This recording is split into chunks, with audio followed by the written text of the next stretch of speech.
សួស្តីអ្នកទាំងអស់គ្នាសូមស្វាគមន៍មកកាន់ podcast របស់យើងនៅថ្ងៃនេះយើងមានលោក David មកពីក្រុមអភិវឌ្ឍ Turbolog នៅទីនេះហើយយើងនឹងសន្ទនាខ្លីជាមួយគាត់សួស្តីតើអ្នកសុខសប្បាយជាទេថ្ងៃនេះសួស្តីអ្នកទាំងអស់គ្នាអរគុណដែលបានអញ្ជើញខ្ញុំមកកាន់ podcast នេះនៅថ្ងៃនេះខ្ញុំបានរងចាំឱកាសបែបនេះយូរមកហើយដើម្បីមកទីនេះនិងសន្ទនាជាមួយអ្នកក៏ដូចជាទស្សនិកជនទាំងអស់របស់យើងដូច្នេះសូមបន្តទៅសំណួរទី1របស់យើងតើ Turbolog ជាអ្វីហើយវាត្រូវបានបង្កើតឡើងដើម្បីដោះស្រាយបញ្ហាអ្វីដូច្នេះមុននឹងនិយាយអំពីអ្វីដែល Turbolog គឺជានោះខ្ញុំពិតជាចង់ណែនាំខ្លីអំពីខ្លួនខ្ញុំសម្រាប់អ្នកដែលមិនទាន់ស្គាល់ខ្ញុំទោះបីជាយើងបានធ្វើការហៅទូរស័ព្ទជាច្រើនជារៀងរាល់ថ្ងៃក្រោមចំណងជើងថាការហៅតាមសូមជាសកលប្រចាំថ្ងៃក៏ដោយខ្ញុំគឺដែលមនុស្សជាច្រើនស្គាល់ខ្ញុំក្នុងនាមជាឯកអគ្គរដ្ឋទូតសកលនៃគម្រោងនេះមនុស្សជាច្រើនស្គាល់ខ្ញុំក្នុងនាមជាសមាជិកក្រុមអភិវឌ្ឍ Snow មួយរូបហើយវាជារឿងល្អដែលបាននិយាយបែបនេះខ្ញុំគឺដែលហើយអ្នកអាចហៅខ្ញុំថាជានាយកប្រតិបត្តិបានប្រសិនបើខ្ញុំចង់និយាយអំពីអ្វីដែល Turbolog គឺជានោះខ្ញុំចង់និយាយថា Turbolog គឺជាវេទិកាឬនិយាយឲ្យល្អជាងនេះទៅទៀតវាគឺជាប្រព័ន្ធអេកូឡូស៊ីដ៏សម្បូរបែបអ្វីដែលអ្នកត្រូវការត្រូវបានផ្ដល់ជូនក្នុង Turbolog ទាំង Crypto និង DeFi ផែនការវិនិយោគហើយនិយាយឲ្យល្អជាងនេះទៅទៀតវាគឺជាប្រព័ន្ធអេកូឡូស៊ីដែលអាចសម្រួលដល់ដំណើរការវិនិយោគទាំងមូលល្អណាស់ហើយសំណួរមួយទៀតគឺមានគម្រោង DeFi រាប់ពាន់នាពេលបច្ចុប្បន្ននេះតើអ្វីដែលធ្វើឲ្យ Turbolog ខុសគ្នាជាមូលដ្ឋានតាមពិតទៅយើងមានហេតុផលជាច្រើនដើម្បីអះអាងថា Turbolog ខុសពីគម្រោងដទៃទៀតព្រោះអ្នកដឹងហើយថាបច្ចុប្បន្នមានគម្រោងរាប់ពាន់នៅលើទីផ្សារដូច្នេះវាជារឿងល្អដែលត្រូវនិយាយថាការមានវិមជ្ឈការនិងការមាននិរន្តរភាពជាមួយនឹងមធ្យោបាយបង្កើតប្រាក់ចំណូលពិតប្រាកដគឺជាគន្លឹះសំខាន់ដែលអាចបែងចែកគម្រោងនេះពីគម្រោងដទៃទៀតអស្ចារ្យណាស់តើអ្នកអាចពន្យល់អំពីប្រព័ន្ធអេកូឡូស៊ី Turbolog ជាពាក្យសាមញ្ញសម្រាប់អ្នកដែលមិនធ្លាប់ប្រើ DeFi ពីមុនមកបានទេមិនអីទេតាមពិតយើងមិនមានពាក្យបច្ចេកទេសទេយើងមិនមានភាពស្មុគស្មាញទេអ្វីដែលក្រុមរបស់យើងបានព្យាយាមសម្រាប់គំនិតនេះគឺដើម្បីដាក់អ្នកទាំងអស់គ្នាមិត្តភ័ក្តិរបស់ខ្ញុំឲ្យឆ្ងាយពីភាពស្មុគស្មាញនិងរចនាសម្ព័ន្ធស្មុគស្មាញហើយយើងបានបង្កើតរចនាសម្ព័ន្ធសាមញ្ញបំផុតអ្នកដឹងទេយើងមានផែនការវិនិយោគចំនួន4ក្រៅពីលក្ខណៈពិសេសផ្សេងទៀតហើយរឿងតែមួយគត់ដែលអ្នកត្រូវធ្វើគឺគ្រាន់តែភ្ជាប់កាបូបរបស់អ្នកជ្រើសរើសផែនការនិងធ្វើការដាក់ប្រាក់មកចុះដំណើរការរកប្រាក់ចំណូលរបស់អ្នកនឹងចាប់ផ្ដើមហើយបន្ទាប់មកអ្នកនឹងមានសេរីភាពក្នុងការទាមទារបញ្ចូលគ្នាឬអ្វីក៏ដោយដែលអ្នកចង់ធ្វើអស្ចារ្យណាស់ហើយតើ Turbolog បង្កើតទិន្នផលប្រកបដោយនិរន្តរភាពដោយរបៀបណាជំនួសឲ្យការពឹងផ្អែកតែលើការដាក់ប្រាក់ថ្មីមិនអីទេនេះគឺជាសំណួរដ៏សំខាន់ដែលមនុស្សជាច្រើនសួរអ្នកដឹងទេ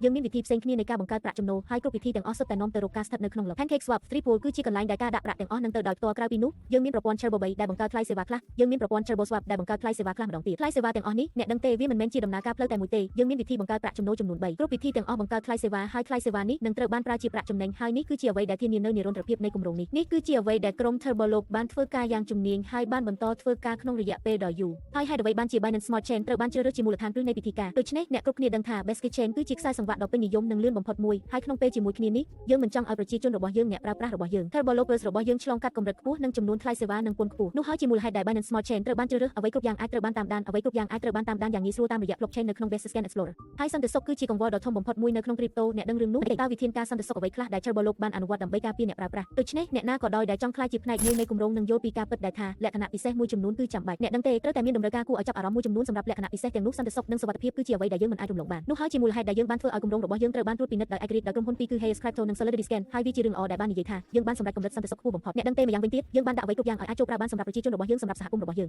ងមនុស្សជាច្រើនសួរថាតើកិច្ចសន្យាឆ្លាតវៃអាចផ្លាស់ប្ដូរបានទេតើ Turbolog ពិតជាមានវិមជ្ឈការមែនទេហើយតើការប្រកាសភាពជាម្ចាស់មានន័យដូចម្តេចមិនអីទេប្រកបណាស់ដូចដែលខ្ញុំបានប្រាប់អ្នកនឹងបានរៀបរាប់ពីមុនមក Turbolog គឺជាគម្រោងវិមជ្ឈការពេញលេញមិនអីទេព្រោះវាមានកិច្ចសន្យាតែមួយកិច្ចសន្យានេះត្រូវបានត្រួតពិនិត្យយ៉ាងល្អត្រូវបានបោះបង់ចោលហើយវិមជ្ឈការអាចត្រូវបានបង្ហាញយ៉ាងងាយស្រួលតាមវិធីផ្សេងគ្នាអ្នកណាក៏ដោយដែលអ្នកចង់បាននៅជុំវិញពិភពលោកខ្ញុំមានការអះអាងធំតាក់ទងនឹងរឿងនោះអ្នកអាចពិនិត្យមើលគម្រោងហើយអ្នកនឹងជួបចម្លើយមួយគឺវិមជ្ឈការហើយម្យ៉ាងវិញទៀតក្រុមការងារមានទំនុកចិត្តគ្រប់គ្រាន់ដែលបានកំណត់ប្រាក់រង្វាន់កំហុស$100,000ត្រូវបានកំណត់សម្រាប់អ្នកដែលអាចរកឃើញសញ្ញានៃការធ្វើមជ្ឈការយើងប្រកាសនឹងមានជំនឿលើគម្រោងរបស់យើងថាមានវិមជ្ឈការហើយវេទិកានេះនិយាយអំពីតម្លាភាពមិនអីទេតម្លាភាពមានសារៈសំខាន់នេះគឺជាពាក្យស្លោករបស់យើងដែលថា Turbolog គឺជាគម្រោងនិងពិធីការដែលមានតម្លាភាពមិនអីទេអ្វីដែលអ្នកចង់បានគឺអាចចូលប្រើបានទាំងស្រុងសម្រាប់អ្នកនៅលើកិច្ចសន្យាប្រតិបត្តិការទាំងអស់ត្រូវបានបង្ហាញយ៉ាងរស់រវើកទាំងនៅលើគេហទំព័រ Turbolog យកនឹងនៅក្នុងកិច្ចសន្យាអ្នកអាចតាមដាននិងអ្នកអាចតាមដានរាល់ប្រតិបត្តិការនីមួយវិធីដែលការដាក់ប្រាក់របស់អ្នកត្រូវបានធ្វើឡើងវិធីដែលការដាក់ប្រាក់នោះនឹងឆ្លងកាត់ Threepool អ្នកដឹងទេអ្វីគ្រប់យ៉ាងគឺមានតម្លាភាពហើយសំណួរមួយទៀតគឺតើអ្នកអាចពន្យល់អំពីផែនការរង្វើលជុំផ្សេងគ្នានិងអ្នកណាដែលម្នាក់ត្រូវបានរចនាឡើងសម្រាប់មិនអីទេវាជារឿងល្អដែលត្រូវនិយាយ Turbolog គឺជាគម្រោងដែលត្រូវបានរចនាឡើងយ៉ាងល្អសម្រាប់មនុស្សផ្សេងគ្នាសម្រាប់ប្រភេទបុគ្គលិកលក្ខណៈផ្សេងគ្នាសម្រាប់យុទ្ធសាស្ត្រផ្សេងគ្នានោះហើយជាមូលហេតុដែលយើងបានផ្ដល់ផែនការវិនិយោគចំនួន4 sprint លោកមានរយៈពេល7ថ្ងៃដែលផ្ដល់ឲ្យអ្នកនៅប្រាក់ចំណេញ3%ជុំទី2គឺ Accelerator Boost លោកដែលមានរយៈពេល2អាទិត្យផ្ដល់ឲ្យអ្នកនៅប្រាក់ចំណេញ10%ហើយវាពិតជាគួរឲ្យចាប់អារម្មណ៍ប៉ុន្តែជុំទី3និងទី4គឺអស្ចារ្យណាស់ហើយក៏ជាជុំដែលពេញនិយមបំផុតផងដែរព្រោះនៅពេលដែលអ្នកស្ថិតក្នុងគម្រោងប្រកបដោយនិរន្តរភាពអ្នកអាចជ្រើសរើសផែនការរយៈពេលវែងបានយ៉ាងងាយស្រួលយើងមាន Paralog ដែលមានរយៈពេល30ថ្ងៃហើយវានឹងផ្ដល់ឲ្យអ្នកនៅប្រាក់ចំណេញ24%យើងមាន Ultimate Look ដែលជាជុំផែនការគម្រោងរយៈពេលវែងដែលនឹងមានរយៈពេល2ខែហើយនឹងផ្ដល់ឲ្យអ្នកនៅប្រាក់ចំណេញ54%ដូច្នេះក្រៅពីមុខងារដ៏អស្ចារ្យទាំងអស់ដែលយើងមានយើងក៏បានបន្ថែមរង្វាន់ពិសេសមួយចំនួនដែលមានឈ្មោះថា Turbo Token ប្រសិនបើអ្នកជាអ្នកដែលបានឆ្លងកាត់ផែនការ30ថ្ងៃឬផែនការ60ថ្ងៃអ្នកនឹងទទួលបាន Token រង្វាន់របស់អ្នកយ៉ាងងាយស្រួលនេះគឺជាវិធីដែលអ្នកនឹងទទួលបានផលចំណេញពីរក្នុងពេលតែមួយតើអ្នកយល់ទេក្នុងពេលជាមួយគ្នានេះអ្នកនឹងទទួលបានប្រាក់ចំណេញចំនួនថេរហើយអ្នកនឹងទទួលបាន Token ហើយអ្នកបានលើកឡើងពី Turbo Token តើវាជាអ្វីពិតប្រាកដហើយតើវាសមស្របនឹងប្រព័ន្ធអេកូឡូស៊ីទាំងមូលយ៉ាងដូចម្តេចយល់ព្រមតាមពិតទៅវាជាការល្អដែលត្រូវនិយាយថា Turbo Token គឺជាផ្នែកមួយដាច់ដោយឡែកទាំងស្រុង ในគម្រោងដែលមិនមានអ្វីពាក់ព័ន្ធជាមួយកិច្ចសន្យាសំខាន់នោះទេព្រោះនេះពិតជាសំខាន់ណាស់វាគ្រាន់តែជា token រង្វាន់សម្រាប់ Turbo Loopers ដែលមានការផ្គត់ផ្គង់មានកំណត់ចំនួន1លាន Turbo Tokens តាមពិតទៅយើងមានផែនការគួរឲ្យចាប់អារម្មណ៍មួយចំនួនសម្រាប់ការទិញត្រឡប់មកវិញនិងការដុត token មួយចំនួនហើយវាជាការល្អដែលត្រូវនិយាយថាក្រុមការងារកំពុងគ្រប់គ្រងគម្រោងនេះតាមរបៀបដ៏ល្អបំផុតគម្រោងនេះមានលក្ខណៈប្លែកពីគេហើយ token Turbo Loop ត្រូវបានបំបែកចេញពីអ្វីដែលយើងមាននៅទីនោះទាំងស្រុងតើអ្នកយល់ទេយល់ព្រមហើយតើយន្តការ Divide Back and Burn ដំណើរការយ៉ាងដូចម្តេចហើយហេតុអ្វីបានជាវាសំខាន់សម្រាប់អ្នកកាន់ token យល់ព្រមអ្នកដឹងទេដោយសារតែ Turbo Token មានការផ្គត់ផ្គង់មានកំណត់ដូចដែលខ្ញុំបានលើកឡើងពីមុននៅក្នុងសំណួរមុនខ្ញុំបានប្រាប់អ្នកថាយើងមានការផ្គត់ផ្គង់មានកំណត់ហើយការផ្គត់ផ្គង់មានកំណត់នេះគឺជាគុណសម្បត្តិមួយព្រោះនៅពេលដែលអ្វីមួយមានកំណត់នៅពេលដែលអ្នកអាចរកឃើញភាពខ្វះខាតនិងចំនួន token នោះជារឿងធម្មតាទេដែលតម្លៃនៃ token នោះនឹងកើនឡើងជាបណ្ដាតើអ្នកយល់ទេនោះហើយជាមូលហេតុដែលយើងកំពុងគ្រប់គ្រង token នេះផងដែរហើយវានឹងក្លាយជាជំហានវិជ្ជមានទាក់ទងនឹងប្រាក់ចំណេញកាន់តែច្រើនសម្រាប់អ្នកប្រើប្រាស់របស់យើងតើអ្នកយល់ទេប៉ុន្តែខ្ញុំបានប្រាប់អ្នកហើយនេះគឺជា token រង្វាន់ហើយអ្នកគួរតែផ្ដោតលើផែនការពីរដែលខ្ញុំបានលើកឡើងចុងក្រោយតើអ្នកយល់ទេ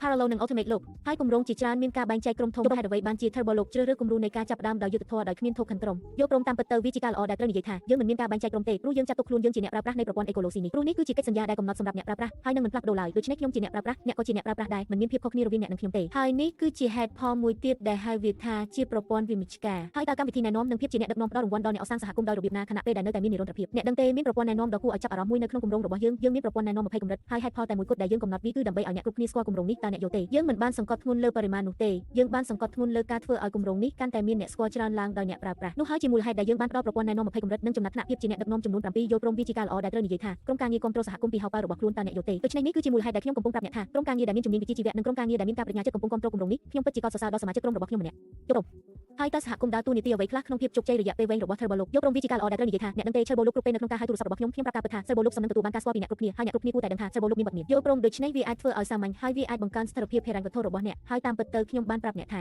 Turbo Loop គឺដូចជាពេជ្រមួយហើយយើងចង់ឲ្យអ្នកគ្រប់គ្នាដឹងថាពេជ្រនេះមានវត្តមានយល់ព្រមកាន់តែមានមនុស្សស្គាល់យើងកាន់តែមានស្ថិរភាពនិងនិរន្តរភាពដែល Turbo Loop បានផ្ដល់ជូនពួកគ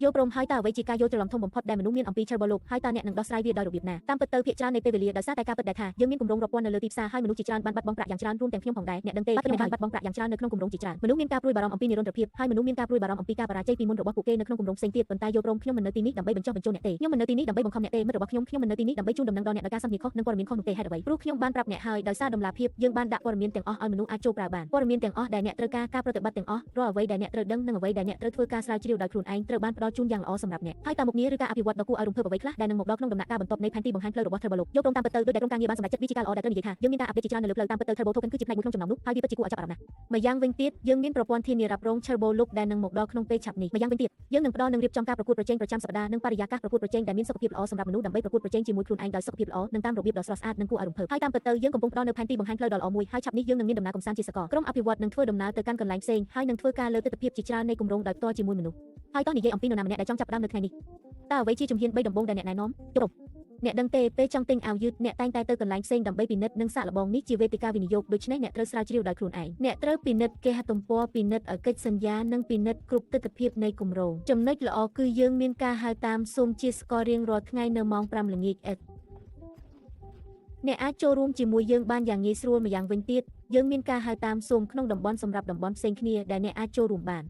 អ្នកអាចសួរអ្វីក៏បានដែលអ្នកចង់ដឹងរាល់ចម្ងល់ដែលអ្នកមានអំពីគម្រោងនេះនឹងត្រូវបានដោះស្រាយហើយយើងនឹងឆ្លើយតបគ្រប់យ៉ាងខ្ញុំបានប្រាប់អ្នកហើយថាគម្រោងនេះផ្អែកលើរចនាសម្ព័ន្ធដ៏សាមញ្ញមួយហើយវាមិនមានភាពស្មុគស្មាញអ្វីឡើយព្រោះយើងជឿជាក់ថាភាពថ្លាគឺកើតចេញពីភាពសាមញ្ញអ្នកគ្រាន់តែត្រូវការភ្ជាប់ការបូកលុយរបស់អ្នកប៉ុណ្ណោះព្រោះគម្រោងនេះមិនមានដែនកំណត់ភូមិសាស្ត្រអ្វីឡើយបន្ទាប់ពីភ្ជាប់រួចអ្នកអាចជ្រើសរើសផែនការតាមយុទ្ធសាស្ត្ររបស់អ្នកខ្លះជាអ្នកវិនិយោគរយៈពេលខ្លីហើយអ្នកខ្លះទៀតចូលចិត្តផែនការរយៈពេលវែងបន្ទាប់មកអ្នកអាចដាក់ប្រាក់ចូលក្នុងផែនការរបស់អ្នកបានយ៉ាងងាយស្រួលហើយនោះជាការស្រេចបន្ទាប់មកការរកចំណូលប្រចាំថ្ងៃរបស់អ្នកនឹងចាប់ផ្ដើមហើយនេះគឺជាដំណើរការទាំងមូលវាមានវិមជ្ឈការគ្មាននរណាចូលដល់កិច្ចសន្យាបានទេគ្មានសល់គ្រប់គ្រងគ្មានម្ចាស់មានការជ្រៀតជ្រែកពីភាគីទី3ឡើយហើយខ្ញុំនៅទីនេះក្នុងនាមជាឯកអគ្គរដ្ឋទូតសកលនៃគម្រោងនេះតួនាទីរបស់ខ្ញុំគឺដើម្បីពន្យល់គ្រប់យ៉ាងដល់អ្នកទាំងអស់គ្នានោះហើយជាអ្វីទាំងអស់បាទវាសាមញ្ញណាស់ចុងក្រោយប្រសិនបើអ្នកមានសារមួយសម្រាប់អ្នកដែលកំពុងទស្សនាបទសម្ភាសន៍នេះហើយទើបតែបានឮអំពី Turbo Loop ជាលើកដំបូងតើវាជាអ្វីតាមពិត Turbo Loop គឺជាកន្លែងដែលគួរនៅ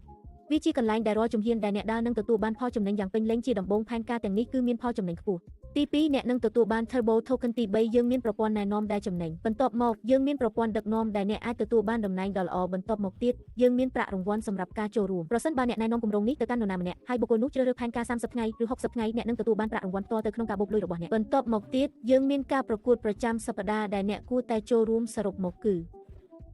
ឺនេះជារឿងថ្មីដែលមនុស្សរាប់ពាន់អ្នកគួរដឹងបាននិយាយពីចក្ខុវិស័យសម្រាប់2 ឬ 3 ឆ្នាំខាងមុខយើងមិនទាន់ទៅឆ្ងាយប៉ុន្មានទេត្រឹមចុងឆ្នាំ2026យើងមានអ្នកប្រើប្រាស់ជាង 5000 នាក់ខ្ញុំរំពឹងថាវាលើសពី 10000 នាក់ព្រោះការរីកចម្រើនបន្តិចម្ដងគឺល្អបំផុតយើងផ្ដល់បរិយាកាសល្អនិងចង់ឲ្យគម្រោងនេះផ្ដល់ផលប្រយោជន៍ដល់អ្នករាល់គ្នា យើងគាំទ្រគម្រោងនេះក្នុងនាមជាអ្នកវិនិយោគខ្ញុំជាស្ពានរវាងក្រុមអភិវឌ្ឍន៍និងអ្នកខ្ញុំរីករាយដែលបាននៅទីនេះអរគុណច្រើនអរគុណសម្រាប់ពេលវេលារបស់អ្នកខ្ញុំពិតជារីករាយដែលបាននិយាយជាមួយអ្នកខ្ញុំសង្ឃឹមថានឹងបានជួបអ្នកក្នុង podcast នេះទៀតខ្ញុំសូមអរគុណសម្រាប់ការអញ្ជើញខ្ញុំពិតជាសប្បាយចិត្តដែលបាននៅទីនេះអរគុណសម្រាប់ការចូលរួមរបស់អ្នកទាំងអស់គ្នាយើងនឹងនៅទីនេះដើម្បីពន្យល់អ្នកបន្ថែមទៀតខ្ញុំសូមបញ្ជាក់ម្ដងទៀតថាសូមធ្វើការស្រាវជ្រាវដោយខ្លួនឯង Turbo Loop សូមនឹងទទួលបានការស្គាល់ពីអ្នករាល់គ្នាហើយអ្នករាល់គ្នាក៏សូមនឹងបានដឹងពីអត្ថប្រយោជន៍របស់វាដែរ